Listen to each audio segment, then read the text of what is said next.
Hello everyone. ఈరోజు మనం ఎంతో టేస్టీగా ఈజీగా చాంద్ బిస్కెట్స్ని ఇంట్లో ఎలా తయారు చేసుకోవాలో చూద్దాం. బయట మార్కెట్లో దొరికే టేస్ట్ ఎలా ఉంటుందో సేమ్ అలాగే ఉంటుందండి.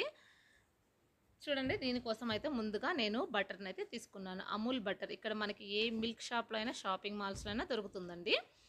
సో ఈ విధంగా అమూల్ బటర్ని హాఫ్ అయితే తీసుకొని దాన్ని మెల్ట్ అవ్వడం కోసం అయితే నేను హాట్ వాటర్లో ఈ విధంగా మెల్ట్ చేసుకున్నాను అనమాట. తర్వాత వచ్చేసి హాఫ్ కప్ షుగర్ అనేది తీసుకుంటున్నాను. హాఫ్ కప్ షుగర్కి మనం ఒక ఫుల్ కప్ గోధుమ పిండి అయితే తీసుకోవచ్చు. మనం ఈ చాంద్ బిస్కెట్స్ ఎవరిష్టం అండి, మైదా పిండితో అయినా చేసుకోవచ్చు, గోధుమ పిండితో అయినా చేసుకోవచ్చు. మనకి పర్ఫెక్ట్ కొలత వచ్చేసి హాఫ్ కప్ షుగర్కి 1 కప్ గోధుమ పిండి అయితే పర్ఫెక్ట్గా సరిపోతుందండి. చూడండి, ఈ విధంగా షుగర్ని నేను పౌడర్ చేసుకున్నాను కదా.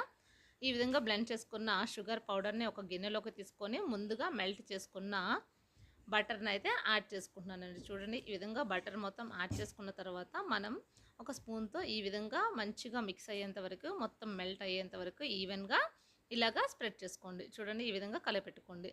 ఈ విధంగా మొత్తం కలిసిన తర్వాత అందులోనే మనం half spoon baking powder, just చిటికెడు సాల్ట్ అండి, అది ఎన్హాన్స్మెంట్ ఆఫ్ టేస్ట్ కోసం అనేది మనం ఈ సాల్ట్ అనేది యూస్ చేస్తున్నాము. చూడండి, అది మీ ఆప్షనల్, లేదంటే స్కిప్ చేసుకోవచ్చు సాల్ట్ని. చూడండి, ఈ విధంగా మొత్తం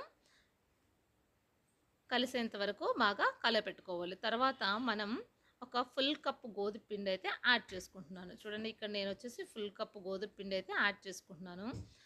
తర్వాత మనం స్పూన్తో బాగా కలపెట్టుకోండి. చూడండి, ఈ విధంగా బటర్ మొత్తం కూడా ఈ గోధుమ పిండికి పర్ఫెక్ట్గా ఈవెన్గా స్ప్రెడ్ అయ్యేంత వరకు చూడండి ఇలా కలపెట్టుకోవాలన్నమాట. మీకు ఇంకా ఏదన్నా సరిపోలేదు, ముద్ద అవ్వట్లేదు అని అనుకుంటే కొంచెం బటర్ కానీ లేదా ఆయిల్ కానీ యాడ్ చేసుకొని ఈ విధంగా చపాతీ పిండి లెక్క కలుపుకోవాలి.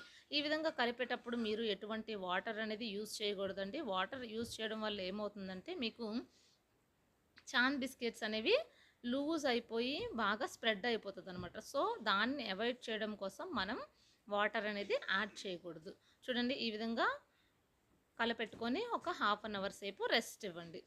చూడండి, హాఫ్ అన్ అవర్ టైం తర్వాత తీసినట్లయితే మనకి ఈ విధంగా ఉంటుంది. దాన్ని తర్వాత మనం చపాతీని ఏ విధంగా అయితే రోల్ చేసుకుంటామో సేమ్ యాజ్ ఇట్ ఈస్గా అదే విధంగా రోల్ చేయండి. చూడండి, కాకపోతే మనం ఇక్కడ వచ్చేసి చాంద్ బిస్కెట్స్ అనేవి కొంచెం లావుగా చేసుకోవాలి కాబట్టి మనం బాగా సన్నగా కాకుండా ఈ చపాతీ రోల్ని కొంచెం లావుగా అయితే స్ప్రెడ్ చేసుకుంటున్నాం. తర్వాత నేనైతే ట్రాన్స్పరెంట్ గ్లాస్ని యూస్ చేసి ఈ విధంగా చాంద్ బిస్కెట్ షేప్స్ లేక కట్ చేసుకుంటున్నాను. చూడండి, మనం వీడియోలో చూపించిన విధంగా ఈ విధంగా మనమైతే అన్నిటినీ కూడా కట్ చేసుకోవాలన్నమాట.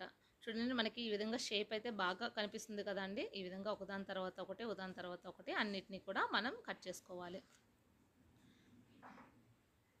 ఈ విధంగా కట్ చేసుకునేటప్పుడు తర్వాత నేనైతే ఒక కడాయిలోకి కొంచెం శాండ్ అయితే తీసుకుంటున్నానండి. ఈ శాండ్ని మనం ముందుగా అయితే స్టవ్ మీద పెట్టేసుకున్నాం అనుకోండి, అది కొంచెం సేపు అనేది ఒక 5 మినిట్స్ పాటు మనం ఇలా హీట్ చేసుకోవచ్చు.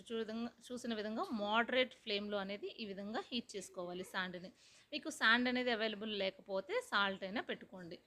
చూడండి, ఈ విధంగా ఒక 10 మినిట్స్ పాటు మోడరేట్ ఫ్లేమ్లో పెట్టుకొని ఈ విధంగా బేక్ అవ్వనివ్వండి. తర్వాత మనం కట్ చేసి పెట్టుకున్న ముక్కల్ని ఒక ప్లేట్లో, చాంద్ బిస్కెట్స్ని ఒక ప్లేట్లో గ్రీస్ చేసుకొని ఈ విధంగా అన్నిటిని కూడా పెట్టుకున్నారంటే జస్ట్ 20 మినిట్స్ ఇలా లో ఫ్లేమ్లో ఉంచినట్లయితే అంతేనండి, మనకి ఎంతో ఈజీగా టేస్టీగా ఉండే చాంద్ బిస్కెట్స్ రెడీ.